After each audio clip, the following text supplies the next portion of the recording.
Tanker. Yupunabekon sets the new South Asian record in the men's 100 meters event.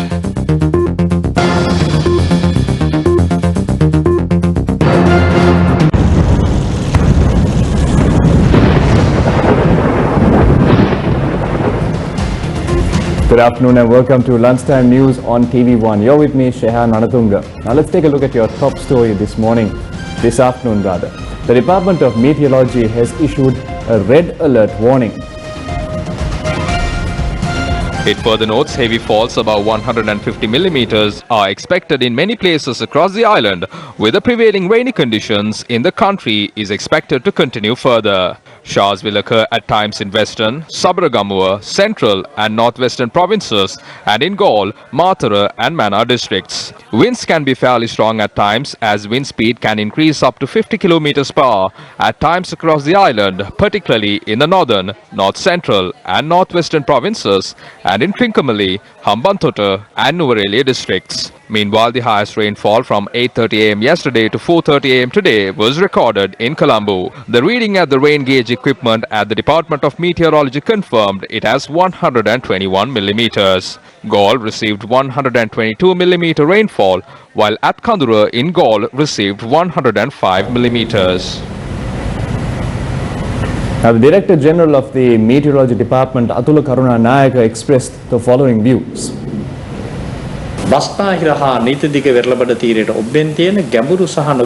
Showers or thundershowers may occur in western, southwestern, deep and shallow sea areas. Wind speed can increase up to 60 to 70 kilometers per hour in the sea areas of the coast extending from Putlam to Kankasanture via Mana. This condition is expected to reduce by tomorrow. However, several areas in the southwestern part of the island may experience heavy rainfall. Several areas were flooded due to the adverse weather conditions in the island, with Colombo being registered as the heavily impacted district. This is the Kittampawa road of the Vallampeti area in Colombo. As you all can see, the road is flooded with the heavy rain we have been having from midnight yesterday. The residents of the area complain that this is because of the blockage of the wastewater system in the area.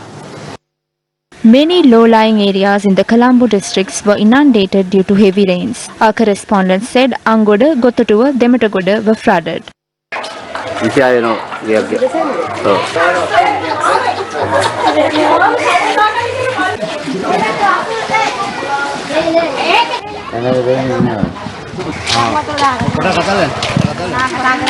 This footage of the Veluvana College in Demetagoda was captured this morning. The administration of the school decided to cancel activities and requested the students to return home this morning as the premises were flooded. Velevatta in Vallampitiya, Gevalsiya, Adhikaramvatta areas were also inundated.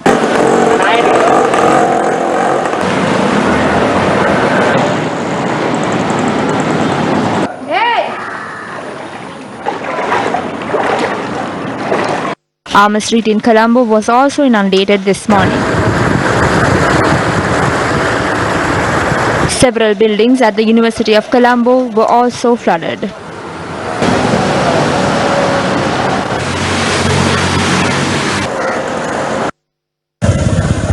Many incidents of flooding were reported due to the prevailing weather conditions across the island. The Gampaha Kandana and Gampaha Jayala roads were inundated due to the water levels of the Attanagaluoya increasing.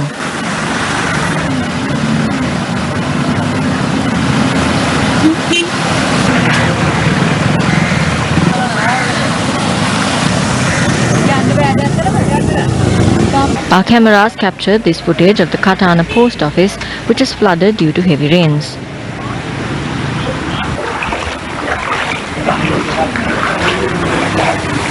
The Stirakandavura road of the Nigambo, Daluputta road was flooded today as well.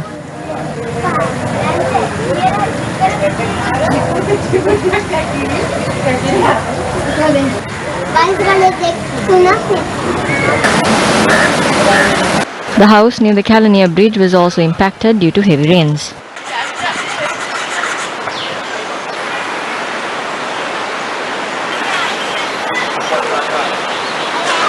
A single-day fishing vessel, which was set to seize yesterday from the Alabadawaka north in Kalatura, has toppled. The fishermen were brought back to shore today with the assistance of the Sri Lankan Navy.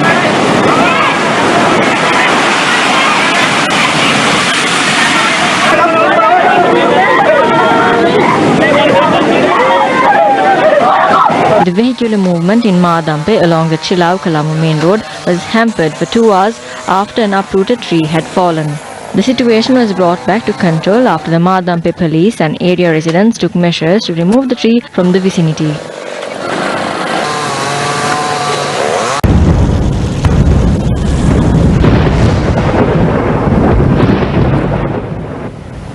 Now, a three-man salvage expert team boarded the distressed crude oil tanker, the MT New Diamond, this morning.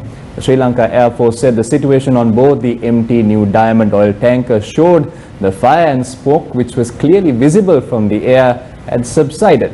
In addition, the Sri Lanka Air Force helicopters also dropped a total of 4,500 kilograms of dry chemical powder on the vital areas of the tanker. Navy spokesperson Captain Indika De Silva said that the tanker is being towed further into the deep sea. Accordingly, the tanker is currently 41 nautical miles away from the shore. The inspection team, which reached the area where the tanker was stationed to inspect the effect of the fire to sea areas, brought back the sample it collected. Chairperson of the Marine Environment Protection Authority, Attorney at Law Darshini Lahandpura said the sample will be tested today.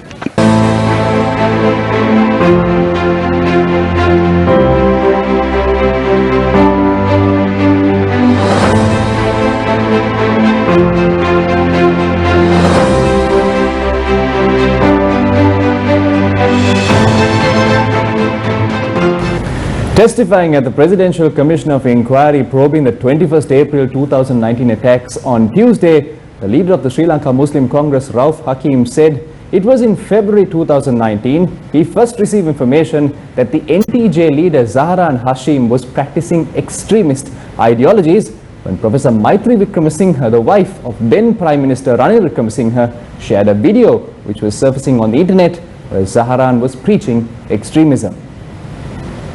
The witness added during that time, Professor Maitri Wickramasinghe had asked him to check into the matter as it seemed extremely dangerous to the country. When I inquired into this matter from the Criminal Investigations Department, then the director of the CID, Shani Abesekaro, said they have deployed 50 teams to arrest Zahran and his group. Further, in this testimony, leader of the SLMC added an external force had aided Zahran and his group because it was revealed several SIM cards used by the attackers were from countries such as Nepal, Kyrgyzstan and Kazakhstan. So in order to get these SIM cards without being noticed by the authorities, there should be a powerful backing. When questioned by the President's counsel representing Malcolm Cardinal Ranjith whether there is an external force behind the attacks, Hakim said, definitely there is an outside force because in order to carry out such mass murder in such a well-coordinated and sophisticated attack, having only internal support is insufficient.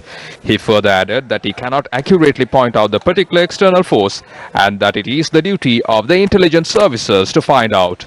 Connecting to earlier statements saying that Zahran was not directly linked to ISIS, Hakim added, after the attacks in public, then the head of CID, SDIG Ravi Seneviratne, indirectly said that he believes this attack was not carried out by the ISIS.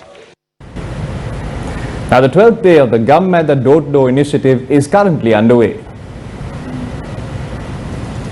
The Gum at the program is currently underway, covering all the districts in the island, together with University of Peradeniya. The Gum at the team is expected to tour the Mana, Anuradhapura and Galle districts in search of burning unresolved problems of the people.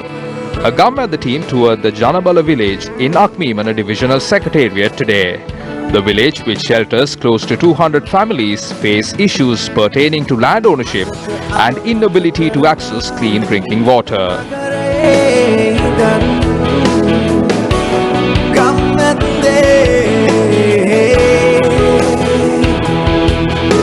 Another Gum at the team, which toured the Anuradhapura district, visited the Maradankadavala and Kakirava villages.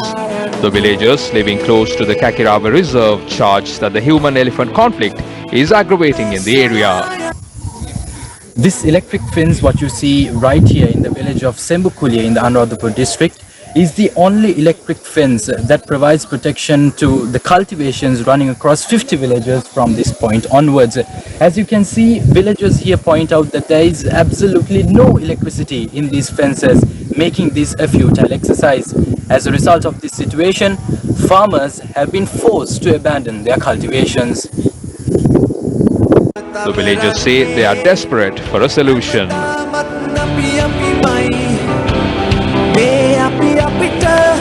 Another Gamada team toured the Rannorua village attached to the Nochiagama Divisional Secretariat in the Anuradhapura district. The main issue faced by the villagers is lack of clean drinking water. They suffer with chronic kidney diseases and they purchase water for their daily consumption. The team touring the Mana district visited the Thekam village attached to the Madu Divisional Secretariat. Many villagers suffer with chronic kidney disease due to the contaminated water in the area.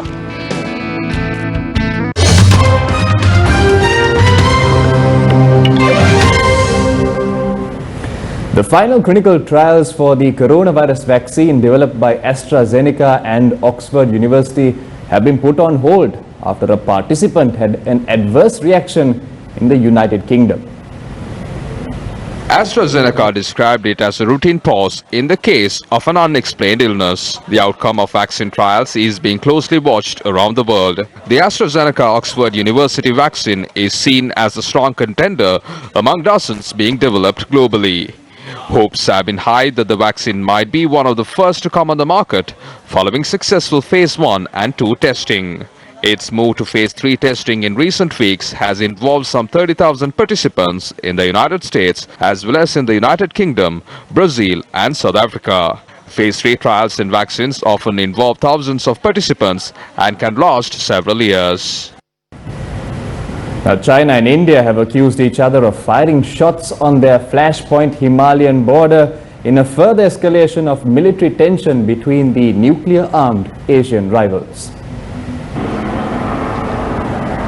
The relationship between the two countries has deteriorated since a hand-to-hand combat clash in the Ladakh region on June 15th, in which 20 Indian troops were killed. Experts fear the latest incident will intensify a months-long standoff between the Asian giants that erupted in late April. Beijing's defense ministry accused India of severe military provocation, saying soldiers crossed the line of actual control in the western border region on Monday and opened fire to threaten the Chinese border defense patrol officers. According to the Chinese side, Chinese troops approached the India side for negotiations, and then they say some Indian troops fired at the Chinese side. As a result, Chinese military said it was forced to take countermeasures, although it is not clear what those countermeasures were. A roadside bomb in Kabul targeted the Afghan First Vice President Amrullah Saleh this morning, but he escaped the attack unharmed. Interior Ministry spokesperson Tariq Aryan told AFP that based on initial reports, 2 people have been killed and another 12 wounded in the blast. Health Ministry officials said 2 bodies and 7 injured people had been transported to the hospital so far. Saleh, a former intelligence chief, has survived several assassination attempts, including one on his office last year that killed 20 people.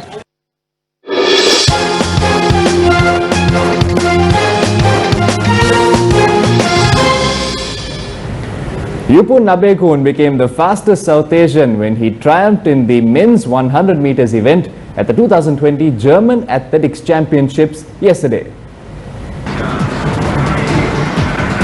Italy-based Sri Lankan Yupun Nabekun achieved the feat when he clocked 10.16 seconds in the event, making it the best time registered by a Sri Lankan sprinter at a world event.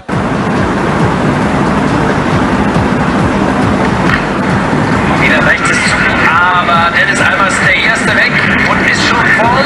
Und ich glaube, nein, ich glaube nicht mehr. Der Mann aus Sri Lanka gewinnt mit starkem Finish. Himanshu Eshan held the record previously, clocking a time of 10.22 seconds at the 12th South Asian Championships in 2016. German star Dennis Almas also took part in the event, however had to settle himself for the second place with 10.18 seconds. And that's a wrap of your lunchtime news on TV1. Thank you for watching.